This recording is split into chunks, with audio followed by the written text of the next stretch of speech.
ನನ್ನ personal life ಬಗ್ಗೆ ನಾನು ಮಾತಾಡೋಕ್ಕೆ ಇಷ್ಟಪಡಲ್ಲ. ನನ್ನ ಎಕ್ಸ್ಪೀರಿಯನ್ಸಸ್ ನಾನು ಹೇಳಬಲ್ಲೆ, ಯಾಕಂದರೆ ಇಲ್ಲಿ ಡಿಫ್ರೆಂಟ್ ಕ್ಯಾರೆಕ್ಟರ್ಸ್ ಕೂಡ ಇನ್ವಾಲ್ವ್ ಆಗಿರೋದ್ರಿಂದ ಐ ಥಿಂಕ್ ನನ್ನ ಉತ್ತರ ಇಷ್ಟೇ. ನಾನು ಮಾತಾಡೋಕ್ಕೆ ಇಷ್ಟ ಇಲ್ಲ. ನಾನು ಏನೋ ಮಾಡಿ ತೋರಿಸ್ತೀನಿ, ಸರಿ ಸೀರಿಯಲ್ ಹೀರೋಯಿನ್ ಏನು ಸಿನಿಮಾ ಮಾಡ್ತಾಳೆ ಅನ್ನೋ ಹಾಗೆ ಸ್ಟಾರ್ಟಿಂಗಲ್ಲಿ ಅದು ಹಾಗಂದ್ರೆ ಕೆಟ್ಟವರಲ್ಲ ಅವರು.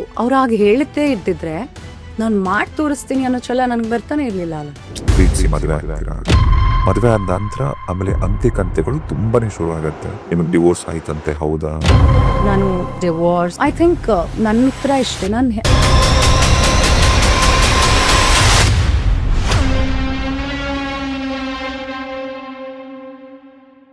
ಈಗ ಸಿನಿಮಾಗಳಲ್ಲಿ ಆಕ್ಟ್ ಮಾಡ್ತಕ್ಕಂಥ ನಟ ನಟಿಗೂ ಒಂದ್ ಕಡೆ ಆದ್ರೆ, ಸ್ಮಾಲ್ ಸ್ಕ್ರೀನ್ ಇಂದ ಬಂತು ಸಿನಿಮಾಗ್ ಬರೋರು ಬೇರೆ ತರಾನೇ. ಬಿಕಾಸ್ ಈಗ ಸ್ಮಾಲ್ ಸ್ಕ್ರೀನ್ಸ್ ಅಲ್ಲಿ ತುಂಬಾ ಹತ್ರ ಆಗ್ಬಿಡ್ತಾರೆ.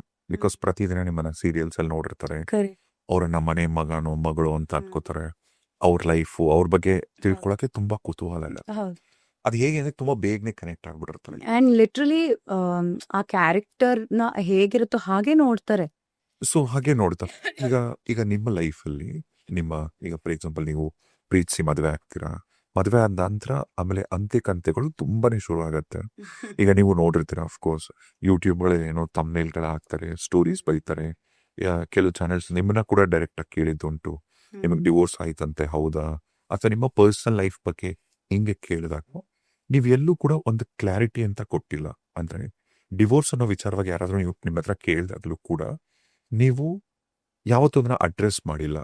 ಅದು ನಿಮ್ಮ ಪರ್ಸನಲ್ ಕಂಫರ್ಟ್ ಅಂತನ, ಅಥವಾ ನೀವು ಅದರಿಂದ ದೂರ ಉಳಿತಿದ್ರ ಅಂತನ, ಅಥವಾ ಇಲ್ಲ ನನ್ನ ಲೈಫ್ ಬಗ್ಗೆ ನಾನು ಯಾರಿಗೂ ಹೇಳೋದೇ ಇಲ್ಲ ಅಂತನ.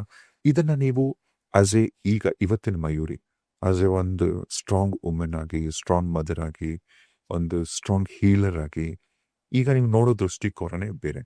ಈಗ ಈ ಡಿವೋರ್ಸ್ ಅನ್ನ ನೀವು ಹೇಗೆ ಹ್ಯಾಂಡಲ್ ಮಾಡ್ತೀರಾ ಯಾರಾದ್ರೂ ಕೇಳಿದಾಗ? ಫಸ್ಟ್ ಆಫ್ ಆಲ್ ನಾನು ಎಲ್ಲೂ ಆ ಸ್ಟೇಟ್ಮೆಂಟೇ ಕೊಟ್ಟಿಲ್ಲ. You are mentioning it, whether it is divorce or what. ನಾನು I think entire show also never mentioned about it. And ನಾನು ಅವಾಗಲೇ ಹೇಳ್ದಾಗಲೇ ಈಗಲೂ ಕೂಡ ಅದೇ ಹೇಳ್ತೀನಿ. ನನಗೆ ಒಂದು 5 ವರ್ಷದ ಮಗ ಇದ್ದಾನೆ. ಆ್ಯಂಡ್ ನನಗೆ ಒಂದು ಅದ್ಭುತವಾದಂತಹ ಕುಟುಂಬ ಇದೆ. ಆರವ್ಗೆ ಒಳ್ಳೆ ತಾಯಿ ಇದ್ದಾಳೆ, ಮಯೂರಿ. ತುಂಬ ಚೆನ್ನಾಗಿ ನೋಡ್ಕೋತೀನಿ. ಒಳ್ಳೆ ಅಪ್ಪ ಇದ್ದಾರೆ. ಸೊ ಆರವ್ಗೂ ಅವ್ರ ಅಪ್ಪಂಗೂ ಒಳ್ಳೆ ಸಂಬಂಧ ಇದೆ. ನಾನು ರಿಲೇಷನ್ಶಿಪ್ ಸ್ಟೇಟಸ್ ಬಗ್ಗೆ ನಾನು ಮಾತಾಡೋಕ್ಕೆ ಇಷ್ಟಪಡಲ್ಲ. ನನ್ನ ಪರ್ಸ್ನಲ್ ಲೈಫ್ ಬಗ್ಗೆ ನಾನು ಮಾತಾಡೋಕ್ಕೆ ಇಷ್ಟಪಡಲ್ಲ. ನನ್ನ ಎಕ್ಸ್ಪೀರಿಯನ್ಸಸ್ ನಾನು ಹೇಳಬಲ್ಲೆ, ಯಾಕಂದರೆ ಇಲ್ಲಿ ಡಿಫ್ರೆಂಟ್ ಕ್ಯಾರೆಕ್ಟರ್ಸ್ ಕೂಡ ಇನ್ವಾಲ್ವ್ ಆಗಿರೋದ್ರಿಂದ ಐ ಥಿಂಕ್ ನನ್ನ ಉತ್ತರ ಇಷ್ಟೇ. ನಾನು ಮಾತಾಡೋಕ್ಕೆ ಇಷ್ಟ ಇಲ್ಲ. ಸೊ ನಾನು ಎಲ್ಲೂ ಸ್ಟೇಟ್ಮೆಂಟ್ ಕೊಟ್ಟಿಲ್ಲ, ಕೊಡೋದು ಇಲ್ಲ. ಅದು ನನ್ನ ಪರ್ಸ್ನಲ್ ಕೆಲವೊಂದು ವಿಷಯ should be with you.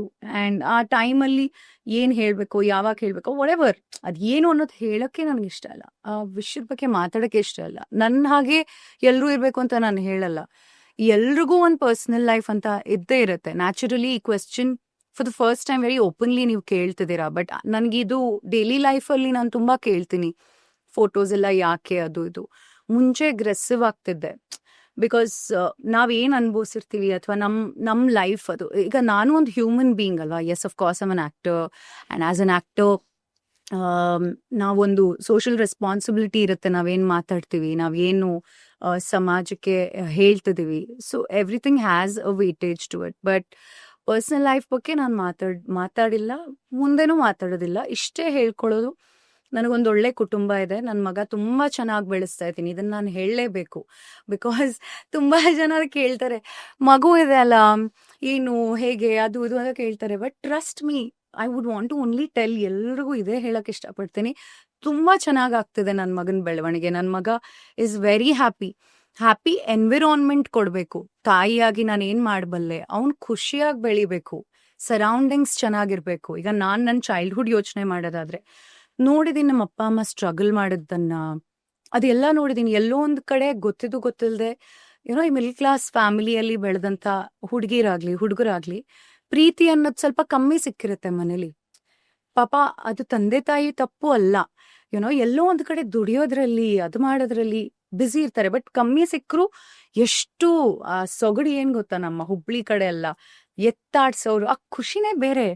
So ಅದೆಲ್ಲ ನೋಡ್ಕೊಂಡು ಬಂದವಳು ನಾನು. ಆ್ಯಂಡ್ ಈಗಲೂ ಕೂಡ ಖುಷಿಯಾಗಿರ್ಬೇಕಂದ್ರೆ ನನ್ನ ಮಗನಿಗೆ ಒಳ್ಳೆ ವಾತಾವರಣ ಕೊಡ್ಬೇಕು ನಾನು.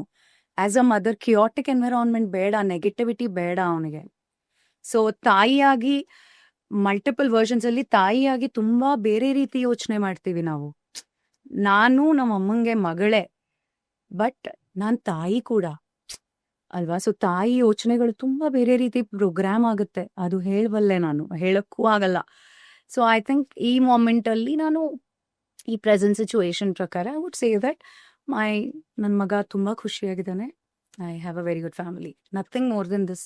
ಸೊ ನೀವು ಹೇಳ್ದಾಗೆ, ನೀವು ಅದನ್ನೇನು ಕ್ಲಿಯರ್ ಆಗಿ ನೀವೇನೋ ಹೇಳಿದ್ರಿ, ದಟ್ ಈಸ್ ನಾನು ಅದನ್ನ ಅಕ್ಸೆಪ್ಟ್ ಮಾಡಲ್ಲ, ಡಿನೈಯೂ ಮಾಡಲ್ಲ. I leave it as it is.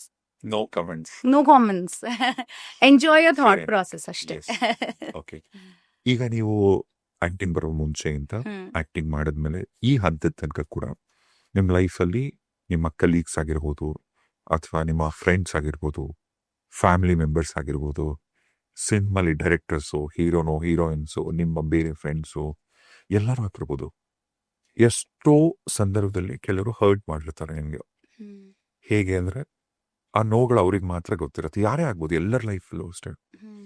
ಅಂಥ ಟೈಮಲ್ಲಿ ನೀವು ಒಬ್ಬರು ನಿಮ್ಗೆ ಏನಾದರೂ ನೋವು ಕೊಟ್ಟಿದ್ರೆ ಅದನ್ನ ತಲೆಯಲ್ಲಿ ಇಟ್ಕೊಂಡು ಓ ನಂಗೊಂದು ಟೈಮ್ ಬರುತ್ತೆ ಅಂತ ಸುಮ್ಮನೆ ಕೂತ್ಕೋತೀರಾ, ಅಥವಾ ಹವ್ ಯು ಫರ್ಗಿವ್ ಪೀಪಲ್, ಹೆಂಗೆ ಕ್ಷಮಿಸ್ತೀರಾ ಜನರನ್ನ?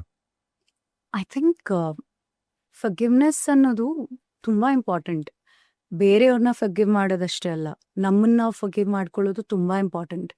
ಯುನೋ ಲೈಫ್ ಅನ್ನೋ ಜರ್ನಿಯಲ್ಲಿ ಆದರೆ ನಮ್ಮನ್ನು ನಾವು ಫರ್ಗಿವ್ ಏನಂತ ಅದೇ ಹೇಳ್ತಿದ್ದೆ, ದಟ್ ನಮ್ಮ ಲೈಫ್ ಅನ್ನೋ ಜರ್ನಿಯಲ್ಲಿ ನಾನು ಮಾತಾಡ್ತಿದ್ದೆ about my conscious subconscious mind. ಗೊತ್ತಿದ್ದು ಗೊತ್ತಿಲ್ಲದೆ ಈ ತಪ್ಪು ಸರಿಗಳು 108 ಮಾಡಿರ್ತೀವಿ.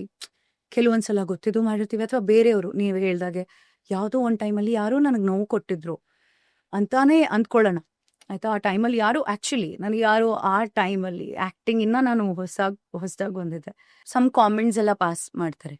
ಹಾಗಂತ ಅವ್ರು ಕೆಟ್ಟವರಲ್ಲ, ಮೇ ಬಿ ದೇವ್ರವ್ರಿಗೆ ಆ ಒಂದು ಟಾಸ್ಕ್ ಕೊಟ್ಟಿದ್ರು, ಆ ವ್ಯಕ್ತಿ ನನ್ನ ಲೈಫಲ್ಲಿ ಬಂದು ಆ ಒಂದೇನೋ ಒಂದು ಹೇಳಿ ಹೋಗ್ಲೇಬೇಕಿತ್ತು, ಹಾಗಾಗಿ ನನಗೆ ಒಂದು ಛಲ ಬಂತು, ನಾನು ಏನೋ ಮಾಡಿ ತೋರಿಸ್ತೀನಿ. ಸರಿ, ಸೀರಿಯಲ್ ಹೀರೋಯಿನ್ ಏನ್ ಸಿನಿಮಾ ಮಾಡ್ತಾಳೆ ಅನ್ನೋ ಹಂಗೆ ಸ್ಟಾರ್ಟಿಂಗ್ ಅದು. ಹಾಗಂದ್ರೆ ಕೆಟ್ಟವರಲ್ಲ ಅವರು. ಅವ್ರು ಹಾಗೆ ಹೇಳುತ್ತೇ ಇದ್ದಿದ್ರೆ ನಾನು ಮಾಡಿ ತೋರಿಸ್ತೀನಿ ಅನ್ನೋ ಛಲ ನನಗೆ ಬರ್ತಾನೆ ಇರ್ಲಿಲ್ಲ ಅಲ್ಲ. ಸಾರಿ, ಥ್ಯಾಂಕ್ ಯು ಹೇಳ್ಬೇಕು ನಾನು. ಆ ಟೈಮಲ್ಲಿ ಬೇಜಾರಾಗಿರುತ್ತೆ, ಆ ಟೈಮಲ್ಲಿ ಪ್ರಾಬಬ್ಲಿ ಹತ್ತಿರ್ತೀನೋ, ಅಥವಾ ಒಂದಿಬ್ರು ಜನ ಹತ್ರ ಹೇಳ್ಕೊಂಡು ಅವ್ರನ್ನೂ ಬೈಕೊಂಡಿರ್ತೀನೋ ಏನೋ ಆ ಮೆದುಳು. ಬಟ್ ಇವಾಗ ಗುಡ್, ಹಾಗೆ ಮಾಡಿದಕ್ಕೆ ನಾನು ಏನೋ ಒಂದು ಮಾಡಿದೆ. ಅಥವಾ ಟುಡೇ, ಈಗ ಇವತ್ತೇ if somebody say something to me, ನಾನು ಅದನ್ನ ಫಸ್ಟ್ ನೋಡ್ತೀನಿ ಯಾರು ಹೇಳ್ತಿರೋದು, ಅದು ನನಗೆ ಮ್ಯಾಟ್ರ್ ನಾನು ಮಾಡ್ಕೋಬೇಕಾ ಬೇಡವಾ, ಅಥವಾ ಅವ್ರಿಗೆ ಎನರ್ಜಿನೇ ಕೊಡೋದು ಬೇಡ. ಪಾಪ ಅವರ ಒಂದು ಕಾರ್ಮಿಕ್ ಸೈಕಲ್ ಅಲ್ಲಿ ನಾನು ಎಂಟ್ಯಾಂಗಲ್ ಆಗಕ್ ಇಷ್ಟನೇ ಪಡಲ್ಲ. ಈಗ ಸುಮ್ಮನೆ ಯಾವುದೋ ಒಂದು ನೀವು ವಿಷಯ ಮಾತಾಡ್ತಿದ್ದೀರಾ, ನಾನು ಸುಮ್ಮನೆ ಮಾತು ಕೊಟ್ಟೆ, ಕಿವಿ ಕೊಟ್ಟು, ಹೌದಾ ಹಂಗಾಯ್ತಾ ನೀವು ಹಿಂಗೆ ಮಾಡ್ಬಾರ್ದು, ಬೈ ಡಿಫಾಲ್ಟ್ ನಾನು ನಿಮ್ಮ ಕಾರ್ಮಿಕ್ ಅಕೌಂಟ್ಸ್ನ ಎಂಟ್ಯಾಂಗಲ್ ಮಾಡ್ಕೋತಿದ್ದೀನಿ. ಸೊ ಇದರಿಂದ ನಾನು ಹೇಳೋದಿಷ್ಟೇ, ಆದಷ್ಟು ಅದು ಮನುಷ್ಯನ ಸಹಜ ಗುಣ. ಮೂರನೇ ಮನೆಯಲ್ಲಿ, ಮೂರನೇ ವ್ಯಕ್ತಿಯ ಜೀವನದಲ್ಲಿ ಏನಾಗ್ತಿದೆ ಅಂತ ಎಣಕ್ ನೋಡೋದು ತುಂಬಾ it's very very common factor, ಬೇರೆ ಕಡೆ ಏನಾಗ್ತದೆ. ಬಟ್ ಐ ಥಿಂಕ್ ನೀವು ಎನರ್ಜಿ ಕೊಟ್ಟಷ್ಟು, ನೀವು ಆ ರೀತಿ ನಿಮ್ಮ ಕ್ಯಾರೆಕ್ಟರಿಸ್ಟಿಕ್ಸ್ ಅಥವಾ ಬಿಹೇವಿಯರ್ಸ್ ಬಿಲ್ಡ್ ಮಾಡ್ತಾ ಹೋದಾಗ ಎಲ್ಲೂ ಹೋಗಕ್ಕಾಗಲ್ಲ ಮುಂದೆ, ಅಲ್ಲೇ ಸೆಟ್ ಆಗಿರುತ್ತೆ ಅಷ್ಟೇ. ಅವ್ರ ಇವ್ರ ಬಗ್ಗೆ ಮಾತಾಡ ಐ ಡೋಂಟ್ ನನಗೆ ಕಿವಿ ಕೊಡೋಕ್ಕೆ ಇಷ್ಟ ಇಲ್ಲ, ಅಥವಾ ಅದ್ರ ಜೊತೆ ಎಂಟ್ಯಾಂಗಲ್ ಆಗಕ್ಕೆ ಇಷ್ಟನೇ ಇಲ್ಲ. ಸೊ ಹಾಗೆ ಎಲ್ಲರೂ ಹಾಗಿದ್ರೆ ಒಳ್ಳೇದು ಅಂತ ನನಗನ್ಸುತ್ತೆ. ಬಿಕಾಸ್ ಆವಾಗ ತುಂಬಾ ಇನ್ನೂ ಕ್ಲಾರಿಟಿ ಬರುತ್ತೆ ನಮ್ಮ ಲೈಫಲ್ಲಿ, ನಮ್ಮದೇ ಇಷ್ಟಿದೆ ಅಲ್ವಾ. ಸೊ ನನಗೆ ಯಾರೇ ಏನೇ ಕೇಳಿದ್ರು ನಾನು ಅಷ್ಟೇ ಹೇಳೋದು, ನೋಡೋ ದೃಷ್ಟಿ ಸ್ವಲ್ಪ ಸರಿಯಾಗಿದ್ರೆ ಎಲ್ಲ ಸುಂದರವಾಗಿ ಕಾಣುತ್ತೆ. So I forgive my self. And ನಾನು ಇನ್ ಮೈ ಪಾಸ್ಟ್ ಆಲ್ಸೋ, ಈಗ ಕೆಲವೊಂದ್ಸಲ ನಾವು ನಾನು ಏನೇನೋ ಯೋಚನೆ ಮಾಡ್ತಿರ್ತೀನಿ, ವಾಂಡರ್ ಮಾಡ್ತಾ ಇರ್ತೀನಿ, ಮ್ಯೂಸಿಕ್ ಕೇಳ್ತಾ ಇರ್ತೀನಿ, ಕೆಲವೊಂದು ಮೆಮರೀಸ್ ಹಾಂಟ್ ಆಗುತ್ತೆ. ಹಿಂಗಾಯ್ತು ಹಂಗಾಯ್ತು, ನಾನು ಹಂಗಂದೆ. ಸೊ ನಮ್ಮನ್ನ ನಾವು ಎಷ್ಟೋ ವಿಷಯದಲ್ಲಿ ಕ್ಷಮಿಸ್ಕೊಂಡಿರಲ್ಲ, ಅಥವಾ ಒಡಾಸಿಟಿ ಇರಲ್ಲ ನಮಗೆ. ಈಗ ನಾನು ಅದು ಮಾಡಿದೆ ಅವತ್ತು ಗೊತ್ತಾ ಅಂತ ಹೇಳ್ಬೋದು, ಬಟ್ ನಾನು ಅವತ್ತು ನನ್ನನ್ನು ನಾನು ಹರ್ಟ್ ಮಾಡ್ಕೊಂಡೆ, ಅಥವಾ ಇನ್ನೊಬ್ರಿಗೆ ಹರ್ಟ್ ಮಾಡಿದೆ ಅಂತ ಹೇಳಕ್ಕೂ ಒಂದು ಗಟ್ಸ್ ಬೇಕು. ಸೊ ನಮಗ್ ನಾವು ಹೇಳ್ಕೊಂಡು we should forgive our self also. ಆ ವ್ಯಕ್ತಿ ನಿಮ್ಮನ್ನ ಫರ್ಗಿವ್ ಮಾಡಿದಾರೋ ಇಲ್ವೋ, ಇದು ಒಂದು ಜನರಲ್ ಟಾಪಿಕ್ ತರ ನಾನು ಹೇಳ್ತಿರೋದು. ಸೊ ನಮ್ಮನ್ನ ನಾವು ಕ್ಷಮೆ ಕೇಳ್ಕೊಂಡು ನಮ್ಮನ್ನ ನಾವು, that is also a part of self love ನನ್ನ ಪ್ರಕಾರ. ಓಕೆ, ನಾನು ಇವತ್ತು ಡಿಸೈಡ್ ಮಾಡಿದೆ ನಾನು ಸೆಲ್ಫ್ ಲವ್ ಮಾಡ್ಕೋತೀನಿ, ನಾನು ಅದ್ ಮಾಡ್ತೀನಿ, ಹಂಗಲ್ಲ. ಸೆಲ್ಫ್ ಲವ್ ಅನ್ನೋದು ನನ್ನ ಪ್ರಕಾರ too deep. When you acceptance, detachment, ಈ ವ್ಯಕ್ತಿ ಆಗ್ಲಿ, ವಸ್ತು ಆಗ್ಲಿ, ಈ ಕ್ಷಣ ಆಗ್ಲಿ, ಏನು ಅಲ್ಲ ನಂದು, ಇದೆಲ್ಲ ಈ ಕ್ಷಣ ಅಷ್ಟೇ ಅನ್ನೋದೊಂದು ಕ್ಲಾರಿಟಿ ಇದ್ದು, ನನ್ನ ಪಾಸ್ಟ್ ಅಲ್ಲಿ ನಾನು ಬಿಹೇವ್ ಮಾಡಿರೋ ರೀತಿ, ಕೆಲವೊಂದ್ಸಲ ಮಂಕ್ತನ, ಬಿಸಿ ರಕ್ತ, ಕೋಪದಲ್ಲಿ ನಾವು ತುಂಬಾ ವಿಷಯಗಳನ್ನ ಮಾತಾಡಿರ್ತೀವಿ, ಗೊತ್ತಿದ್ದು ಗೊತ್ತಿಲ್ಲದೆ ಬಿಹೇವ್ ಮಾಡಿರ್ತೀವಿ ಇನ್ ಅ ಸರ್ಟನ್ ವೇ.